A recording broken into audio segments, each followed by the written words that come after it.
नमस्कार दोस्तों, वी के नॉलेज इलेक्ट्रिकल में आप सभी का स्वागत है। कंपटीशन एग्ज़ाम्स के प्रीवियस पेपर लेकर दोस्तों एक बार फिर उपस्थित हूँ। दोस्तों पेपर है इसरो का सतीश धवन स्पेस सेंटर श्रीहरिकोटा का। टेक्नीशियन इलेक्ट्रिकल का ये पेपर है जो रिसेंटली 4 जून 2022 को हुआ था। दोस्तों इलेक्ट्रीशियन ट्रेड से रिलेटेड कुल 80 क्वेश्चन इसमें आए थे और पार्ट 1 इसका मैं सॉल्यूशन आपको प्रोवाइड करवा चुका हूं। बचे हुए क्वेश्चंस को आज की इस वीडियो में हम हल करेंगे, सो कंप्लीट इस वीडियो को आप लास्ट तक ज़रूर देखना। दोस्तों जैसा कि आप जानते हैं ये ऑफिशियल आंसर की है, तो सभी क्वेश्चन के आंसर साथ में दिए हुए हैं, इसलिए हम प्रत्येक क्वेश्चन को एक्सप्लेन करेंगे और कारण सहित उत्तर जानने का प्रयास करेंगे कि इसका ये आंसर क्यों आया। काफ़ी कुछ सीखने को मिलेगा, मैं उम्मीद करता हूँ। वीडियो को लास्ट तक देखना, कमेंट करके ज़रूर बताना आपको कैसा लगा। पसंद आ जाए तो लाइक कर देना, दोस्तों को हो सके तो फॉरवर्ड भी कर देना ताकि वो भी इसे देख सकें। काफ़ी अच्छे क्वेश्चन है, कंपटीशन एग्ज़ाम की दृष्टि से तैयारी करने वाले बच्चों के हिसाब से इस तरह के क्वेश्चन हमें देखने को मिल जाते हैं। दोस्तों पार्ट 1 में 30 क्वेश्चन हमने पढ़े थे, ये था 30वां क्वेश्चन जो आपके सामने है। आज हम 31वें क्वेश्चन से आगे बढ़ेंगे। सवाल नंबर 31 आपकी स्क्रीन पर है। कोरोना शब्द किस विद्युत प्रणाली से संबंधित है? दोस्तों काफ़ी अच्छा क्वेश्चन है ये, और सिंपल सबसे पहले आपको मैं इसकी डेफिनेशन दे दूं ताकि हम आसानी से इसको समझ पाएँ। दोस्तों ये कहा जाता है कि जब हम एक चालक पर ईएमएफ लगाते हैं, तो देखो ईएमएफ एक प्रकार का बल है और बल के कारण एक प्रतिबल हमेशा आता ही है, क्योंकि न्यूटन ने कहा था प्रत्येक क्रिया की एक प्रतिक्रिया होती है। कहते हैं कि इस ईएमएफ के कारण चालक सतह पर सर्वाधिक प्रतिबल लगता है और ये प्रतिबल क्या करता है, चालक के चारों ओर की एयर को यानी वायु को ब्रेक डाउन कर देता है, क्षतिग्रस्त कर देता है। एक चालक के चारों ओर की एयर ब्रेकडाउन होने को ही हम कोरोना कहते हैं। ट्रांसमिशन लाइन में जनरली ये देखने को मिलता है, क्योंकि दोस्तों हम सब जानते हैं कि जो वायु की डाइलेक्ट्रिक स्ट्रेंथ होती है वो 3 किलोवोल्ट प्रति एमएम होती है। इसलिए जब 30 किलोवोल्ट प्रति सेंटीमीटर या इससे अधिक का मान हो, यानी 3 किलोवोल्ट प्रति एमएम से अधिक का मान हो, तो एयर ब्रेकडाउन हो जाएगी और चालक के चारों ओर एक इलेक्ट्रिक फील्ड का निर्माण होगा। बस इसे ही कोरोना कहा गया है। दोस्तों इसके लिए सबसे पहला जो फैक्टर आता है वो आता है वोल्टेज, इसलिए कोरोना हाई वोल्टेज एसी में देखने को मिलता है। HVAC हम ऑप्शन करेंगे। डीसी के मामले में आपको मैं बता दूं फिर इसमें क्या आता है। तो दोस्तों मैंने इसके 2 अलग अलग आंसर देखे हैं, कुछ पेपर में कुछ माना गया, कुछ पेपर में कुछ माना गया। डीसी में कोरोना के लिए ऑप्शन लिखा हुआ था, तो दोस्तों एक पेपर तो ऐसा था जिसमें ये लिखा हुआ था कि लेस कोरोना। सवाल था कि HVDC के लिए निम्न में से सही स्टेटमेंट कौन सा है, तो यूँ लिखा कि वहाँ पर कोरोना बहुत कम देखने को मिलता है। और एक क्वेश्चन ऐसा था जिसमें ये था कि डीसी में कोई कोरोना प्रभाव नहीं होता है, ये स्टेटमेंट सही है अथवा गलत। इस तरह के 2 ऑप्शन थे। तो जनरली डीसी में इतना कम होता है जिसको हम नगण्य मानते हैं। सो अभी हमें ए ऑप्शन के साथ जाना है कि कोरोना HVAC लाइन से जुड़ा हुआ एक प्रकार का दोष है। अगला जो हमारा क्वेश्चन है दोस्तों वो कह रहा है कि निम्न में से किस अनुप्रयोग के चलते AC मोटर की तुलना में DC मोटरों को क्यों पसंद किया जाता है? दोस्तों स्पीड कंट्रोल सबसे अच्छा जो आज भी है ना, वो डीसी मशीनों का ही माना जाता है, क्योंकि फील्ड फ्लक्स को आसानी से कंट्रोल कर सकते हैं और फील्ड नियंत्रण विधि का उपयोग ये बताते हैं कि केवल डीसी मशीनों में ही किया जाता है। एसी में हम कभी भी फील्ड को कंट्रोल करके मोटर की स्पीड कंट्रोल नहीं कर सकते। इसलिए वेरिएबल स्पीड का ऑपरेशन, परिवर्तनशील गति प्रचालन का मतलब है वेरिएबल स्पीड ऑपरेशन, जब भी हमें ज़रूरत पड़ती है डीसी मोस्ट इफ़ेक्टिव होता है, यहाँ अधिक दक्षता के साथ काम करता है। इसलिए वेरिएबल स्पीड का उपयोग जब करना हो तो एसी की अपेक्षा डीसी मोटरों को हम अधिक प्रायोरिटी देते हैं। एक इलेक्ट्रिक रेगुलेटर में क्या होता है? देखो दोस्तों, वैसे तो सवाल ही उल्टा लग रहा है हमें, क्योंकि जिस तरह से ऑप्शन इन्होंने दिया है, क्योंकि क्वेश्चन पूछ रहा है कि विद्युत रेगुलेटर में क्या होता है। दोस्तों, इलेक्ट्रिकल का जो रेगुलेटर होता है ना, उसमें तो हाई पावर का रजिस्टर ही हुआ करता था। वास्तव में ये इलेक्ट्रिक नहीं, इलेक्ट्रॉनिक है। आजकल इलेक्ट्रिक की जगह इलेक्ट्रॉनिक आ गया ना, तो क्वेश्चन को अगर आप इंग्लिश में देखेंगे तो आई थिंक ज़्यादा बेटर समझ पाएंगे। इलेक्ट्रॉनिक वाला जो होता है उसमें ट्रायक और डायोड जो है ये मेन कंपोनेंट के रूप में होते हैं। हाई वाटेज वाला है, यानी अगर हिंदी में आप क्वेश्चन को देखते हैं ना तो ए ऑप्शन ज़्यादा बेटर रहेगा। लाइक आपने फैन रेगुलेटर देखा होगा,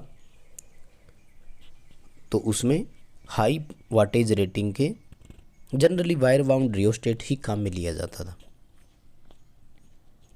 अगला हमारा सवाल है, इनमें से कौन सा शब्द बैटरी से संबंधित नहीं है?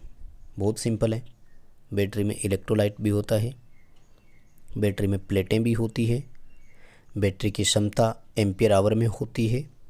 बैटरी का केवीए से कोई लेना देना नहीं है, क्योंकि केवीए अपरेंट पावर यानी आभासी शक्ति की इकाई है।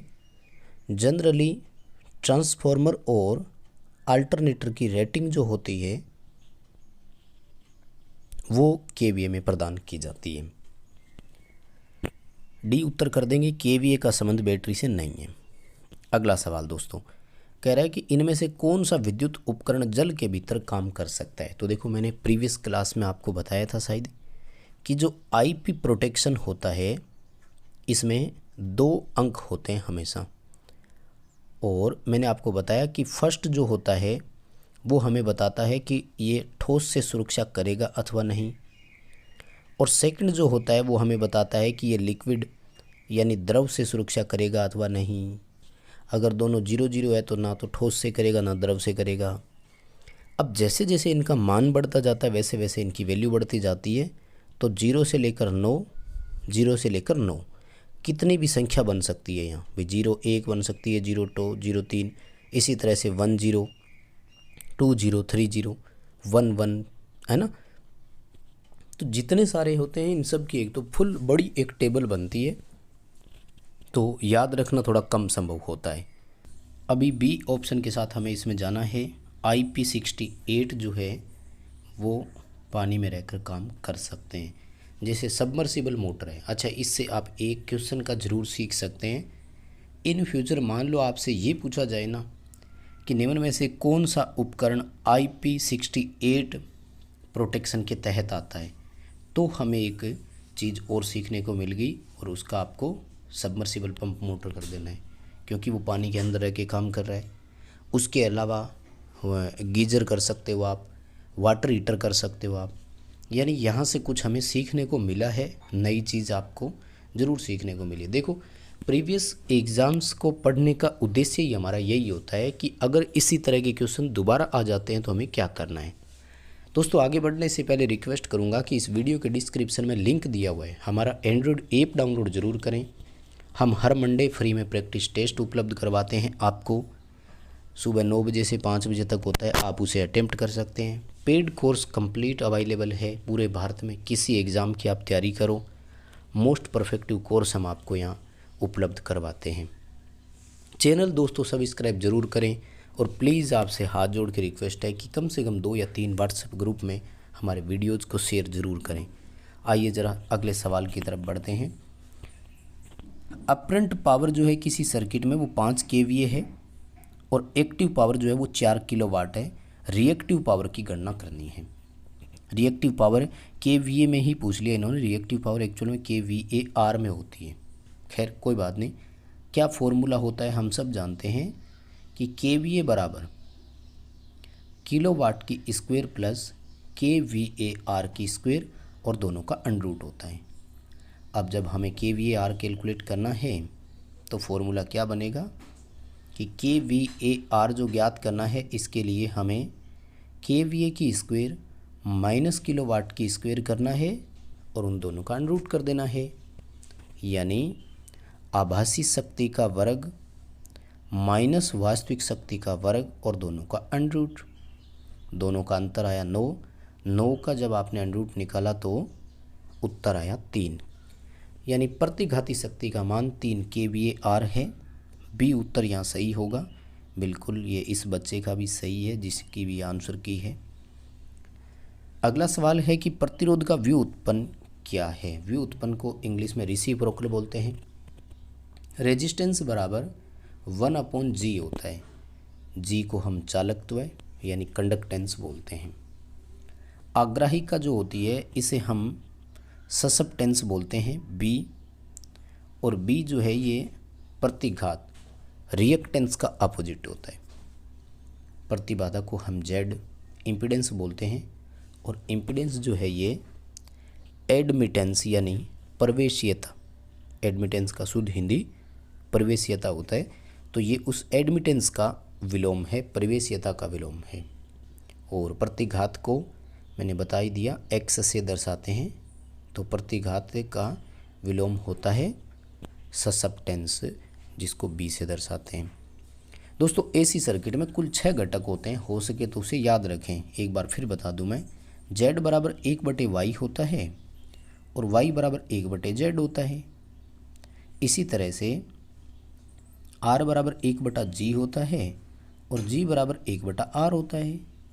तो इनमें तीसरा घटक आता है X, तो X बराबर 1/B और B बराबर 1/X होता है। इन 6 फैक्टर को आप याद रखें। Z, R और X इनकी इकाई ओम होती है। Y, G और B इनकी इकाई महो होती है। महो या साइमन एक ही बात। चलिए अगले सवाल की तरफ बढ़ेंगे। दोस्तों आगे क्वेश्चन पूछा जा रहा है कि 10 mm² कोई तांबा है PVC insulated single phase cable है, लगभग धारा रेटिंग उसकी कितनी होगी।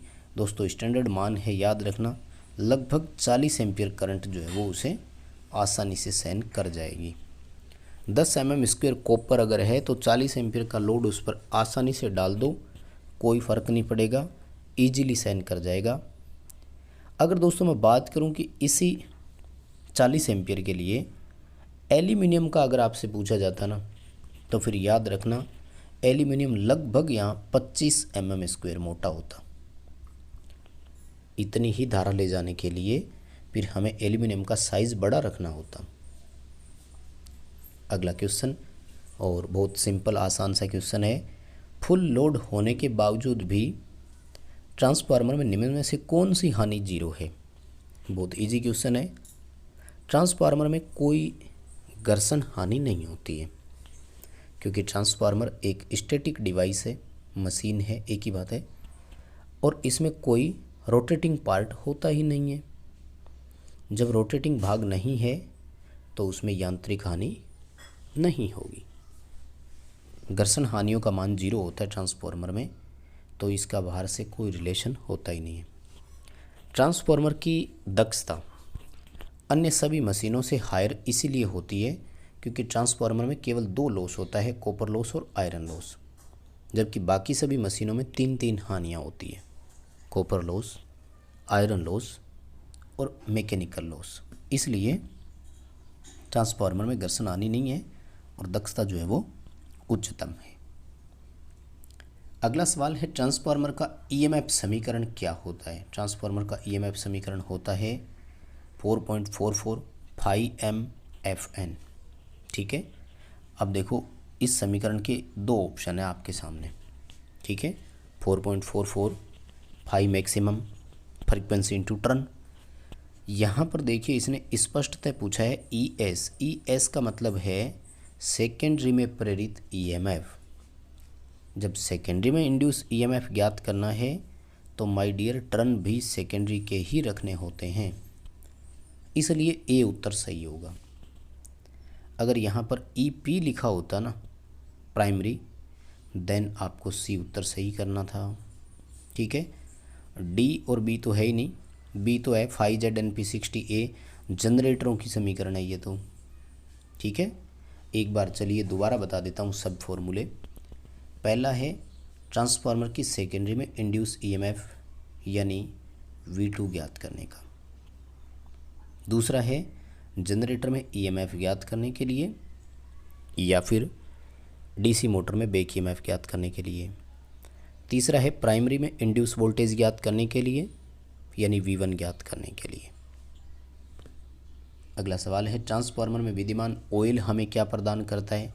माय डियर, कहीं पर भी हो ऑयल के 3 उद्देश्य होते हैं, लेकिन याद रखिएगा 3 में से कोई 2 उद्देश्य हमारे मेन होते हैं। एक उद्देश्य गौण होता है, यानी वो नेग्लिजिबल होता है। मैं एक बार ऑयल का फंक्शन बता रहा हूँ, बाद में हम ट्रांसफार्मर ऑयल पर आएंगे, ध्यान दीजिएगा, बहुत इंपॉर्टेंट पॉइंट है, क्योंकि बहुत सारी जगह ऐसे क्वेश्चन आएंगे जिसको आप बदल भी सकेंगे। माय डियर, ऑयल जहाँ कहीं भी होता है 3 चीज़ें प्रदान करता है, जिसमें नंबर 1 है इंसुलेशन, नंबर 2 है कूलिंग, और नंबर 3 है ल्यूब्रिकेशन। ल्यूब्रिकेशन को हिंदी में बोलते हैं स्नेहक। दोस्तों, स्नेहक की वहाँ आवश्यकता पड़ती है जहाँ घर्षण हो। जैसे मोटर में बियरिंग्स होते हैं, उनमें घर्षण होता है, तो वहाँ हम ग्रीस प्रोवाइड करवाते हैं, और ग्रीस मोटर में बियरिंग को ल्यूब्रिकेंट करने का काम करता है। इसी तरह से कुछ मोटरों के रोटेटिंग पार्ट में ल्यूब्रिकेटिंग ऑयल डाला जाता है, लाइक अपने व्हीकल्स जितने भी होते हैं उनमें। अब ट्रांसफार्मर में घर्षण तो होता नहीं है, अभी हमने ऊपर के क्वेश्चन में पढ़ा कि वहाँ कोई रोटेटिंग पार्ट नहीं है, कोई घर्षण नहीं होगा, इसलिए ट्रांसफार्मर वाले का ल्यूब्रिकेटिंग का कोई काम नहीं है, वो वहाँ पर कूलिंग और इंसुलेशन ही प्रोवाइड करवाता है।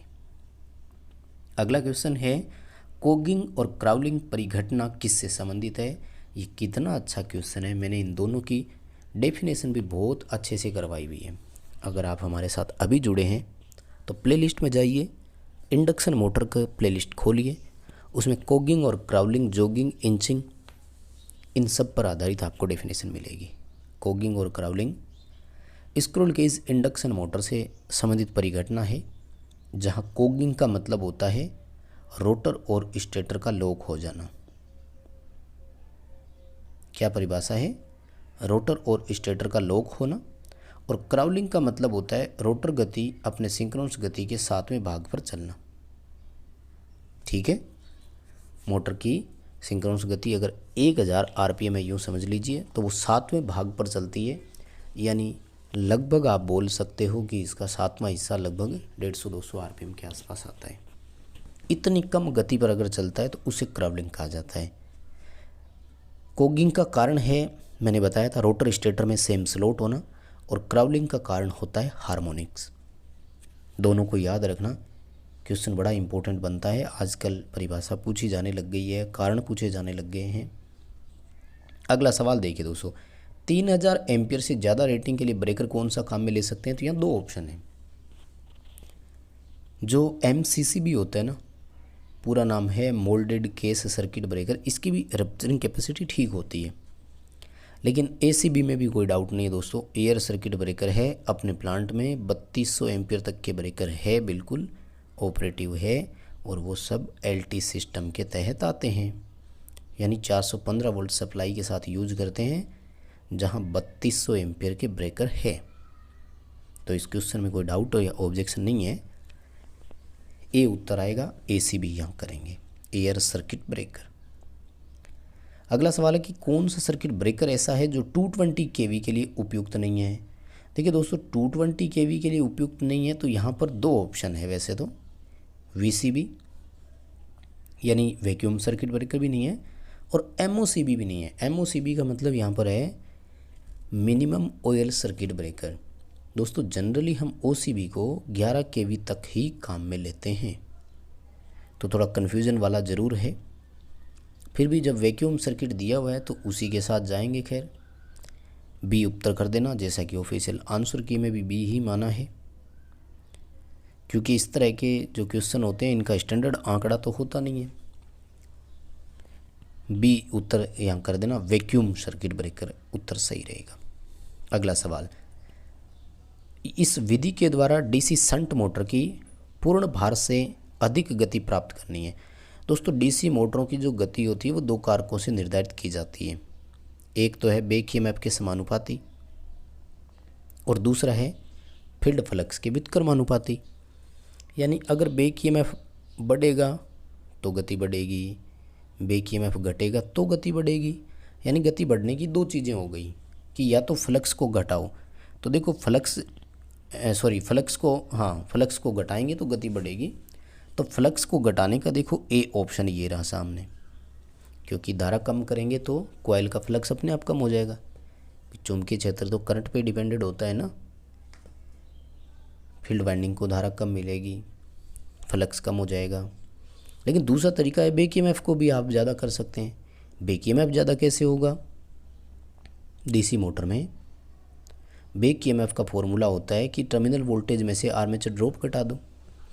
अगर आर्मेचर की ड्रॉप कम कर दी जाए, आर्मेचर की ड्रॉप कम कैसे होगी? आर्मेचर की धारा कम कर दो। आर्मेचर धारा घटाकर, ये देखो सी ऑप्शन रहा। तो थ्योरेटिकल दोनों है, लेकिन वैसे अपन अगर देखें तो आर्मेचर धारा को घटाना आसान नहीं होता है, क्योंकि आर्मेचर की धारा जो मोटर में होती है ना, वो टॉर्क के अनुसार होती है, तो अपने आप लेगा वो। सो ए ऑप्शन के साथ ही जाएंगे, फील्ड धारा को घटा करके गति को बढ़ाएंगे। चलिए अगले क्वेश्चन की तरफ बढ़ेंगे दोस्तों। अगला सवाल कह रहा है कि ट्रांसफॉर्मर में समान वोल्टेज अनुपात के दो ट्रांसफार्मर है, पैरेलल में इन्हें ऑपरेट किया गया है, तो अपने लोड को वो कैसे साझा करेंगे? दोस्तों ट्रांसफार्मर भार को अपनी केवीए रेटिंग के अनुपात में ही सहन करेंगे, क्योंकि ऐसे तो नहीं हो सकता ना कि ट्रांसफार्मर, देखो जनरली वैसे अगर पैरेलल में लगाए भी जाते हैं तो समान केवीए रेटिंग के ही होते हैं ट्रांसफार्मर भी, और वैसे भी उसके सारे फैक्टर्स जो है वो बराबर रखे जाते हैं। लेकिन कई बार इसके दूसरा ऑप्शन आ जाता है, उसको आप ज़रूर ध्यान में रखना। प्रति इकाई इम्पीडेंस जो है ना, ये भी एक फैक्टर होता है, क्योंकि दोस्तों इम्पीडेंस से पावर फैक्टर निर्धारित होगा ट्रांसफार्मर का, और पावर फैक्टर से किलोवाट वास्तविक शक्ति निर्धारित होगी। जो उपभोक्ता का लोड है वो हमेशा किलोवाट के अनुसार ही दिया जाता है। खैर फिलहाल बी उत्तर के साथ जाएंगे, जो अपनी केवीए रेटिंग के अनुपात में चलेंगे, क्योंकि केवीए इंटू कोस फाई अगर हम करेंगे ना, तो उसका अपने आप ही किलोवाट में रेटिंग आ जाएगा, जिसको वो सहन कर सकता हो। नेक्स्ट क्वेश्चन है कि डीसी मोटर की स्थिति के बारे में कौन सा कथन सही है? मतलब आपको चारों स्टेटमेंट पढ़ने पड़ेंगे तभी उत्तर दे पाएंगे। सवाल number option number 1, DC series motor हल्के भार पर अधिक गति से चलेगी, तो ये पहला स्टेटमेंट तो बिल्कुल सही है, और सही स्टेटमेंट ही पूछा है तो ए ही ऑप्शन हो गया इसमें तो, क्योंकि डीसी सीरीज मोटर की गति भार के व्युत्क्रमानुपाती होती है, और सीरीज मोटर का प्रारंभिक टॉर्क कम होता है, तो ये देखो गलत कर दिया, प्रारंभिक टॉर्क अधिक होता है। डीसी शंट मोटर का स्टार्टिंग टॉर्क अधिक होता है, तो ये गलत कर दिया। डीसी सीरीज मोटर अधिक या कम स्थिर गति से चलती है? नहीं, स्थिर गति नहीं है DC shunt motor, series motor परिवर्तनीय गतिशील मोटर है। ठीक है, वेरिएबल स्पीड वाली मोटर है डीसी सीरीज मोटर, भार के आधार पर गति बदलती है। ए ऑप्शन यहाँ बिल्कुल सही रहेगा। अगला क्वेश्चन देखो, एक उद्दीप्त लैंप है, दो अलग अलग, एक 15 वाट 230 वोल्ट रेटिंग का है, एक 100 वाट 230 वोल्ट रेटिंग का है। दोनों को सीरीज में जोड़ा है और 230 वोल्ट की सप्लाई दी है। दोस्तों यही क्वेश्चन और इसी पेपर में पहले आया था, जब 100 वाट और 40 वाट दिया हुआ था, लेकिन उस समय समांतर में जुड़े हुए थे दोनों। दोस्तों इस पूरे पेपर को आप आराम से पढ़े, ये आपको बहुत कुछ सिखाएगा। और सेम ऑप्शन थे, जब समांतर में जुड़े हुए थे ना, तब तो 100 वाट वाले ने ज़्यादा रोशनी दी थी, लेकिन दोस्तों जब श्रेणी क्रम में है ना, तो 15 वाट वाले की रोशनी अधिक होगी। अब दोस्तों यहाँ पर अधिक की एक बात और बता दूँ मैं, एक्चुअल में कारण क्या है? कारण ये है कि 15 वाट वाले का रेजिस्टेंस अधिक है, और श्रेणी क्रम में जिसका रेजिस्टेंस उच्च होता है उसे वोल्टेज अधिक मिलती है, और जिसको जितनी ज़्यादा वोल्टेज मिले। एक्चुअल में क्या हो रहा है कि हमने तो दोनों को ही 230 वोल्ट दिए, पूरी दक्षता से काम करने के लिए दोनों को 230 वोल्ट की आवश्यकता थी। हमने तो दोनों को 230 वोल्ट दिया, इसका मतलब किसी को भी पूरी वोल्टेज तो नहीं मिली। तो जिसको ज़्यादा वोल्टेज मिलेगी वो उतना ही ज़्यादा एफिशिएंट होगा। मान लेते हैं कि दोनों बल्ब की दक्षता सेम है और वो है 10 ल्यूमन प्रति वाट, ठीक है ना। तो इसका मतलब क्या है कि ये तो देता 150 ल्यूमन प्रकाश और ये देता 1000 ल्यूमन प्रकाश। कब? जब इनको 230 वोल्ट मिलता। अब देखिए दोस्तों, यहाँ पर क्या सवाल बन रहा है, यहाँ पर सवाल ये बन रहा है कि अगर ये लैंप 90 ल्यूमन का और ये लैंप 500 ल्यूमन का भी प्रकाश देता है ना, तब भी इस 15 वाट वाले की एफिशिएंसी ज़्यादा है। कैसे माय डियर, ये 15 वाट वाला देखो 60% लाइट दे रहा है अपनी दक्षता की, जबकि ये देखो 50% ही दे रहा है तुलनात्मक रूप से। इसलिए डी उत्तर सही होगा, 15 वाट वाले लैंप की रोशनी अधिक होगी। आगे देखो, घरेलू वायरिंग में मानक सीलिंग फैन है, इसके लिए तार का साइज़ क्या हो। छत पंखे के लिए 1.5 mm² का कॉपर वायर लगा दो, आराम से चलेगा। सिंपल सा क्वेश्चन है। अगर आपको 10 एम्पियर ज़्यादा लोड करंट देना हो ना, 10-15 एम्पियर का, तो 4 mm² वाला कर देते। छत पंखे के लिए 1.5 mm² पर्याप्त रहेगा। ए ऑप्शन के साथ ही आपको यहाँ पर जाना है। अगला दोस्तों क्वेश्चन देखो, शंट मोटर का टॉर्क पूछा है। डीसी शंट मोटर का टॉर्क आर्मेचर धारा के सीधे समानुपाती है, और वहीं आपसे अगर डीसी सीरीज मोटर के बारे में पूछा हो तो टॉर्क आर्मेचर धारा के वर्ग के समानुपाती है। दोनों को याद रखना दोस्तों। यही वो कारण है जिसकी वजह से तुलना करने पर शंट मोटर का टॉर्क हम कम मानते आए हैं। अगला सवाल है कि धारा ट्रांसफार्मर जो होता है उसका प्रयोजन क्या है। सीटी का पर्पज पूछ रहा है अपन।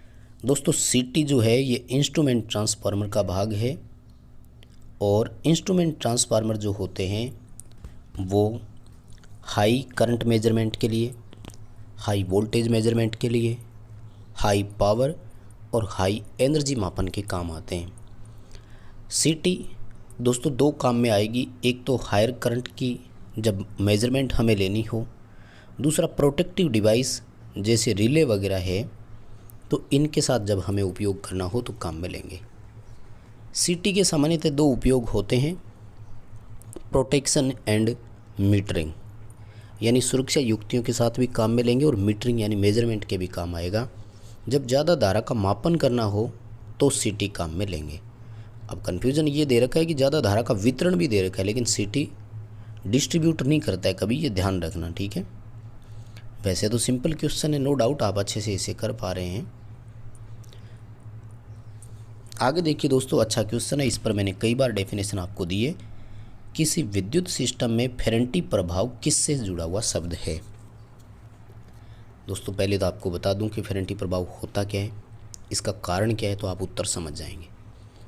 दोस्तों फेरेंटी प्रभाव में क्या होता है कि जो रिसीविंग एंड की वोल्टेज होती है ना, वो सेंडिंग एंड की वोल्टेज से अधिक होती है। यानी आपने भेजी 11 किलोवोल्ट है, वहाँ पर आपको मिल रही है 12 किलोवोल्ट। इसको बोलते हैं फेरेंटी प्रभाव।